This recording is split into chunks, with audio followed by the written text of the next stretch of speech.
came here in '97. My wife and I were living at the time in Halifax, where I finished law school, and I came out and articled with the Attorney General's ministry, and we loved it so much in Victoria we decided to stay. I'm originally from Vancouver, so British Columbia was up my home, and Judy, my wife, is from Newfoundland, but as long as there's an ocean nearby, she feels comfortable. So I'm happy to be here to talk to you today, and I'm just going to do a flyover. I've got about 30 minutes, do I? Yeah, bit of a flyover of some things around policing. I'm going to try to make it as relevant as I can to what you're here to talk about, and I hope it will be. I live in Saanich, but we've lived in Victoria as well, so I can see it from both perspectives. And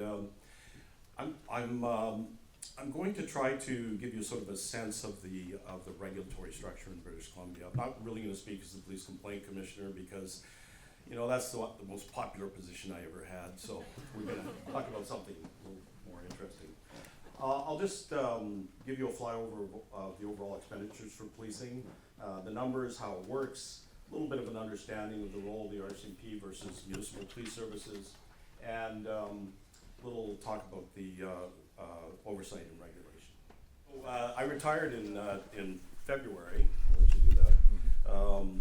And then I was really enjoying retirement, and then I got a call to go and that button. Thank you. To assist in the transition in Surrey municipality. So myself and a longtime colleague of mine, we went through training together, Tanya Enger. She and I have been helping Surrey sort of navigate the transition from an RCMP model to a municipal policing model. Not without its controversies, you know, but we're coming in at the tail end. So this comes from the government's publication that they do more or less annually, where they canvass the overall costs of policing in British Columbia. And you can see it's divided by municipal police units. That would be RCMP municipal police units. So the RCMP provide both provincial policing and municipal policing by contract. And of course they do federal policing here as well. But of course they all wear the same uniform, but they perform different functions depending on their contractual arrangements. So here in the region, for example, you'll have West Shore Community. West Shore Community has what are called municipal police unit agreements, so they contract with the province for RCMP services. And then of course the province contracts with the federal government for the purpose of provincial policing services. And then above that there is federal policing across the country. The municipal police model in transition, I assume, is the Surrey model. I didn't look at the footnotes, but it is remains in transition, even though yesterday was an announcement that they are officially the police jurisdiction. The RCMP will continue to police there for the next 2 years, minimally. The Surrey Police Service doesn't have the resources yet to take over the whole municipality. There are the 11 municipal departments, you know them here in the region, and the overall provincial force. Then there are very specific Indigenous self-administered police services, and there are other Indigenous policing services which is supplemental. The government, this government has committed, well, through an all-party committee, has committed to expanding Indigenous policing, and we expect it will. But you can see the bottom line is it's a pretty big enterprise across British Columbia, and it's costly. And most municipalities, in the time that I was the ADM for 8 years, concerns about the cost of policing were always prevalent. That's front and center in the debate over Surrey as well, and it will continue to be. Part of that reason, and I expect you'll have some senior executives here to speak to you, is that policing is very labor intensive. It's very salary intensive. Somewhere between 80 to 90% of the budget is most likely human resources. Those are all settled contracts, and the contracts tend to sort of the individual contracts tend to sort of lockstep across the country. In terms of size, you can get a general sense of the size of the police services. So in 2022, there was 2602 authorized strength in the provincial police service, and I point that out because that number really hasn't changed for many years, and often a criticism of municipalities that are policed by the RCMP in a municipal unit agreement, but an integrated municipal unit agreement, have the same sort of debates about the core drawing out the resources from the rural area and differentiation of services. And you see that replicated in RCMP jurisdictions. Because the truth is that the provincial government has not really resourced provincial policing very well over the last 20 years or so. And that's not a party affiliation. It doesn't matter what party's in place. They just really haven't kept up to the need of provincial resources. There was an investment by the government last year, but it hasn't changed the actual authorized strength yet. What else should I point out on this? You'll see that there's various types of police organizations. South Coast British Columbia Transportation Authority Police, for example, the Transit Police, they're a supplemental police entity. They don't have a geographical definition other than the same geographical definition of the South Coast Transportation Authority. They're meant to go across boundaries and supplement local policing. That has grown significantly in my time here. It used to be essentially a security agency, and now it's what's called a designated policing unit under the Police Act.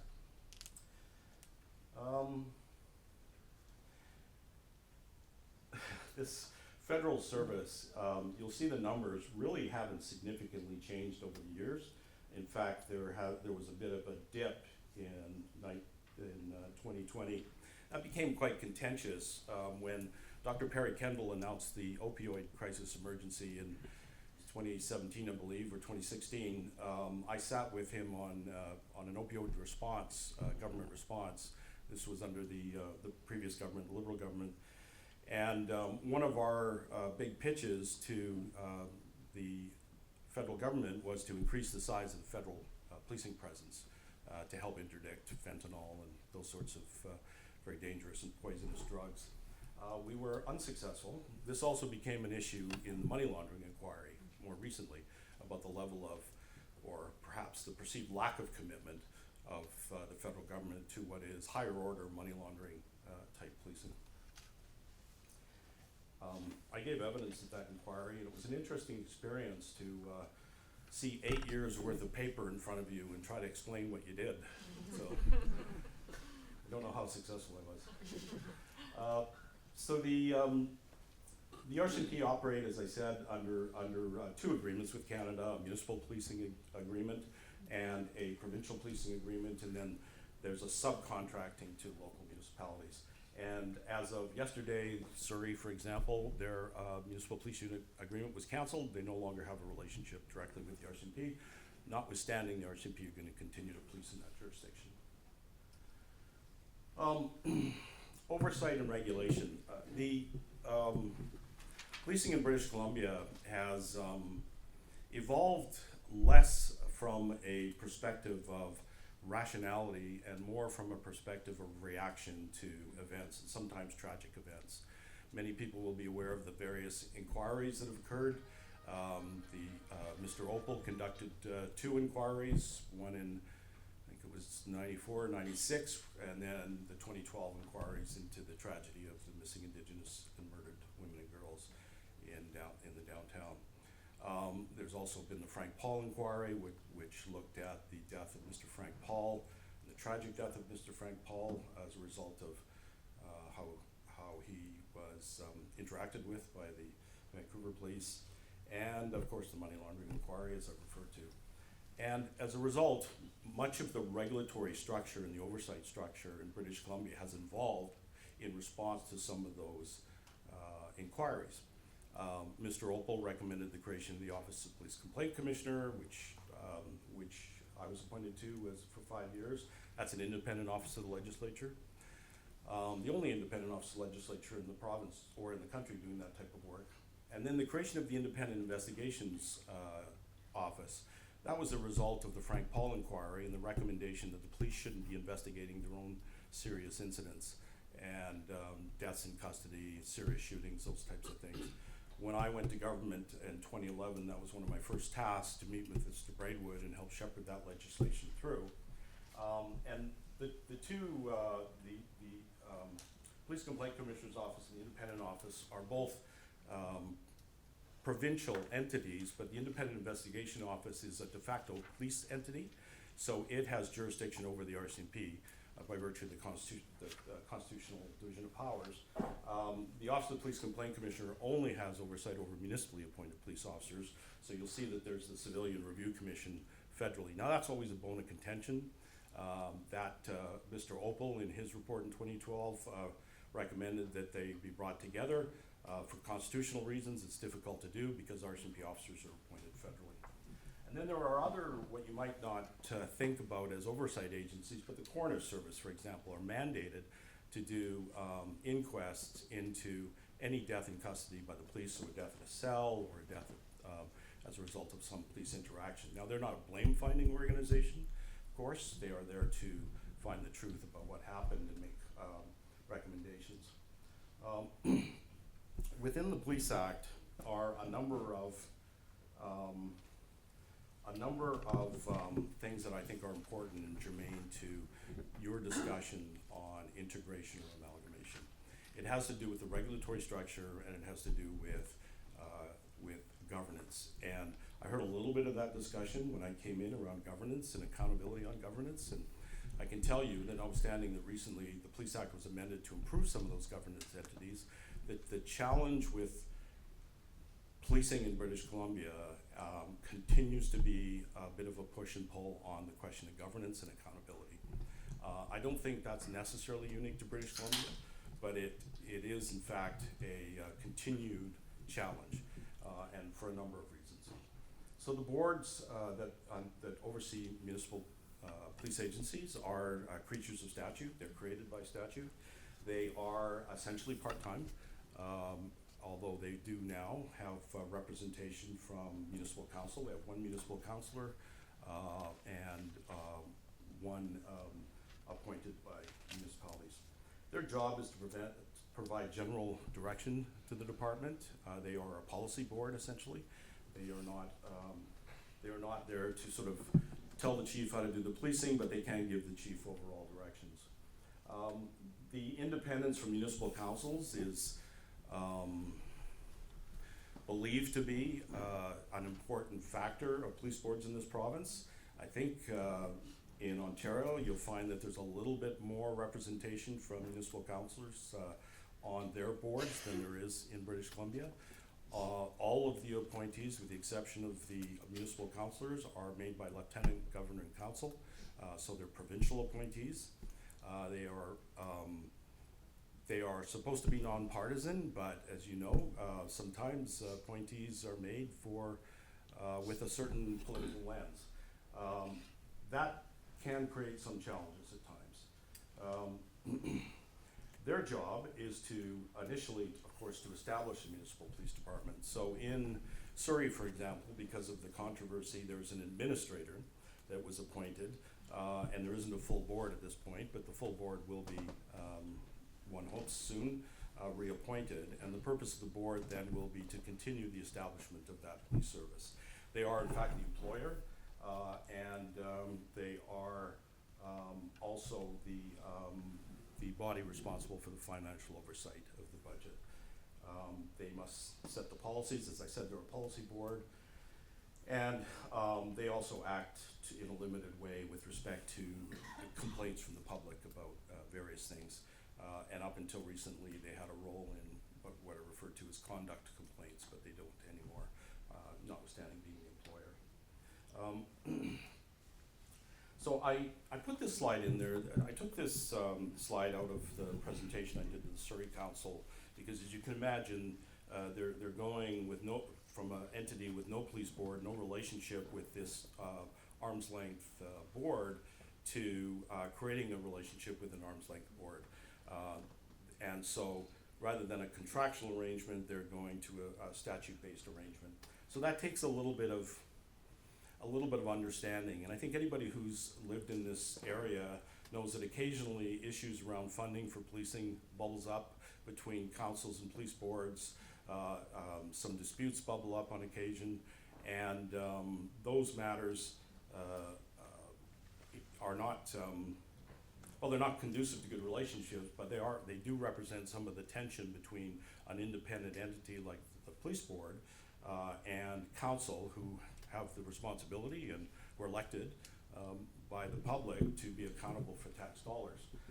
So that tension exists, continues to exist, and if there's a perfect mousetrap out there on how to keep the police independent and free from political interference, but make sure there's full accountability, somebody should develop it, because I don't know what it is. It's a constant debate. One of the reasons it's a constant debate is this question on independence. And you'll hear this often, and I expect you're gonna have some chiefs of police or others come and talk to you if they haven't already. And the police hold their independence dear, as you can appreciate. And there's good reason for that. They are independent for a lot of reasons associated to the need to be able to enforce the law or uphold the rule of law without fear, favor, or prejudice. And there's lots of good policy reasons, as you know, that you don't want the police accountable to or amenable to political influence. And it can be subtle. And so I'm with them on that. You know, independence, especially when it comes to operational matters, is something that should be carefully guarded. Lots of good case law around that. However, there's always a but. Sometimes there's the edges of independence seem to creep out a little bit. And you'll see that sometimes independence of police is asserted around budget asks or asserted around discussions about whether or not you should be able to peek into the operations to see whether there's efficiencies with respect to the funding and the tax dollars and how they're paid. And to greater or lesser degrees, it can be held up as a shield from time to time. And it's a delicate dance, and in discussions with a council on how they're gonna be able to account for tax dollars, look into the services that they're providing, understand if they're getting value for money, it's not always a simple task, and it's not always a simple equation. There have been many examples of efficiency reviews that have been brought on by police boards, and that they run up against questions around independence, around expenditures. So it's a very legitimate tension, it's a very legitimate area of debate and discussion, but there is a tendency at times for police boards who are appointed as volunteers to be a little wary of dipping into what is seen to be independence. And I think that the more and more that tax, you know, I said I wasn't going to offer any opinions. My observation is that more and more, as the cost of policing continues to be a large part of municipal expenditures, you're going to see this pressure to account for the dollars. And in 2012, when the new RCMP agreements were signed nationally, one of my roles was to sit on the National Contract Management Committee. And we brought in an initiative with the federal government called the Economics of Policing. And the idea was that we were going to really take a good look at how policing was delivered across the country and how effective and efficient it was and what the use of tax dollars were. Well, I can tell you the Chiefs of Police Association is a very strong lobby. I spent several years as a co-chair of their Law Amendments Committee, and I was one of their lobbyists. In fact, I was registered as a lobbyist. And the economics of policing debate by the funders and the initiative quickly turned into an economics of public safety discussion. So, you know, the pie got so big that we lost sight of what it was, and that's the cost of policing. Now, it didn't make me very popular among my former colleagues to be talking about, but, you know, you dance with the one who brung you, and I now worked for the provincial government. So, so this question about this tension between independence and your ability of legitimate civilian authority to dig in and understand questions rears its head from time to time. And I would say it's one of those limiting factors to really getting to the heart of some of these questions around the cost of policing, the efficacy of policing in a given jurisdiction. And I don't want to overstate that, except to say it's a subtle influence. And if you're in a position where you want to look at value for money, it sometimes is a bit of a challenge. And you know, the other area is policing's far more complex than, you know, I was going to say Matlock, but gee, that makes me older. So it's far more complex than it's portrayed in popular. It's far more complex, and so it's not always clearly understood where the efficiencies are. So within the overall regulatory framework, there's a position called the Director of Police Services. That's the position that I held for 8 years, but I was also an ADM of government. So as the statutory director, I reported directly to the minister, and but as an ADM, I reported to a deputy minister. And of course, I was able to do it for 8 years, so I always made sure the deputy minister knew what I was doing, because they're the only ones that can hire and fire. So I worked for a number of ministers, and I can tell you without exception, every one of them was committed to some level of policing reform. Equally, without exception, they ran up against challenges in doing that. And you're talking here a little bit about integration earlier, and I just want to check my time here. How am I doing? Okay, 10 minutes? Yeah. So I'm just going to blast through this. So you can expect that there's the usual regulatory structures.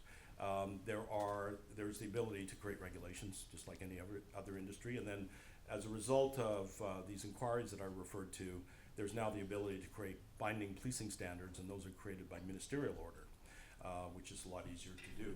So there has been an evolution to try to expand and continue to regulate policing. And why is that important? Because it's important to the discussion around integration.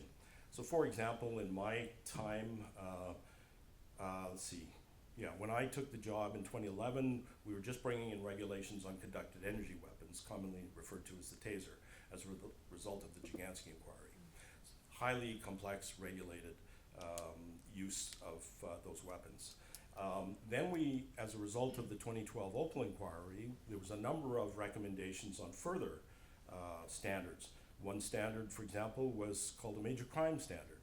Now in this region, we have a lot of small police agencies, and as a result of creating those standards, we essentially made it impossible for the smaller police agencies to have their own homicide units. So that's why you have the integrated homicide unit in Vancouver, integrated homicide unit on the island, because those types of investigations, as you can appreciate, not only are high impact, but they're highly complex, they're costly, and small agencies can't do it. No call too small, but some calls way too big. So, so you'll see that was a push towards integration. It was our way, because there was no political will to amalgamate. Not in any of my time was there a political will to amalgamate any police forces in my time in government. There might be, but we wanted to create an environment where police agencies sort of had to sign on to the bigger order integrated things, such as dispatching and communication services, homicide investigations and those sorts of things. So it was our way of pushing a little bit of integration and try to address the Opal inquiry report, which called for regional policing in totality. We also amended the Police Act to create something called I forget the name of the section, but it's related to specialized services, which would allow the government to create these large specialized services and then levy the costs to the municipality. So for example, ECOM in Vancouver provides dispatching communication services throughout the southwest British Columbia, and then it now provides services by contract to this region, and then there's ways that it's paid for, et cetera. We brought in a section of the legislation that allowed the government to push more regionalization. Part of that, we had an ambition to create our own forensic laboratories in British Columbia, which we weren't able to do because it was too capital intensive, because we were seeing such big pressures coming from the federal government on those costs. Yeah, I think I'll just that fly over. I think this is important because it's the minister responsible for policing has a broad responsibility to ensure adequate and effective policing. Adequate and effective policing is not defined anywhere, but it's generally defined, it's generally thought to be defined by making sure that there's adherence to the standards and to the regulations that are promulgated throughout British Columbia. The provincial government, as you can appreciate, does audits, inspections, appoints police boards, defines competency and training, and things like that. All the things you would expect a regulatory entity to do. Talked about that a little bit.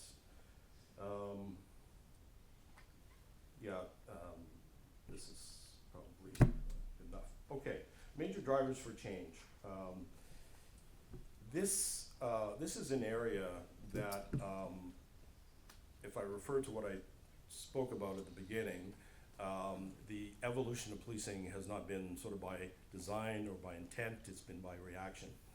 And there are definitely a lot of government initiatives that have evolved policing. So for example, the records management system. To my knowledge, still in North America, this is the only jurisdiction that has a single records management system for all police agencies at all 3 levels of government and across the whole jurisdiction. To my knowledge, we're the only one in North America. And that's very significant. So that means, it seems odd to talk about now in the days of smartphones, but when we started on that in 1998, I think it was, we didn't have the ability through web-based or other internet-based products to share information. It wasn't there, it was all server-based. So we had to connect all the servers, we had to get everybody on board, we had to get the federal government on board, and that was not easy. But now that records management system continues. Paul Hames and I both sat on the board of Prime. It's called Prime BC. So that's pure government policy. Investment, government policy, you shall share information. Communications and dispatch, similarly, e-com, as I talked about. And then integrated policing units. Here in this region, we have a number of integrated units. Some of those are locally developed by the local chiefs of police. Some are provincial initiatives, like the Integrated Road Safety Unit. That one was an order by then Solicitor General, the then Solicitor General, whose name escapes me, and we just went out and did it. And so there are those types of ordered integrations, but it's mostly unit-based. IHIT was one that was ordered in IHIT is the Integrated Homicide Investigation Team in the Lower Mainland. And as I said, responses to judicial inquiries, tragically, responses to judicial inquiries across the board. And I used to say British Columbia has leapt from inquiry to inquiry to inquiry in a reactive mode. And that's a sad fact that's been part of our evolution here. And then I'm sure you'll hear from the chiefs of police and the practitioners about the complexity and legal complexity. I talked a little bit about homicide investigations, decisions of the Supreme Court, charter law. All of those things have added to the cost, added to the complexity of policing. Technology certainly has added to the complexity, and global concerns. In my tenure, one of the biggest global concerns that we had was fentanyl, of course, which continues to be a concern, drug trafficking. But one of our concerns was the travelers and extremism that was occurring, and the impact locally and the ability for local police agencies to be able to be vertically integrated with the national security entities. Now we're seeing some new challenges. One challenges are particularly of concern in Surrey, for example. So those global influences are going to continue to press us. And I think, as I can tell, that's my 30 minutes. So, there you go.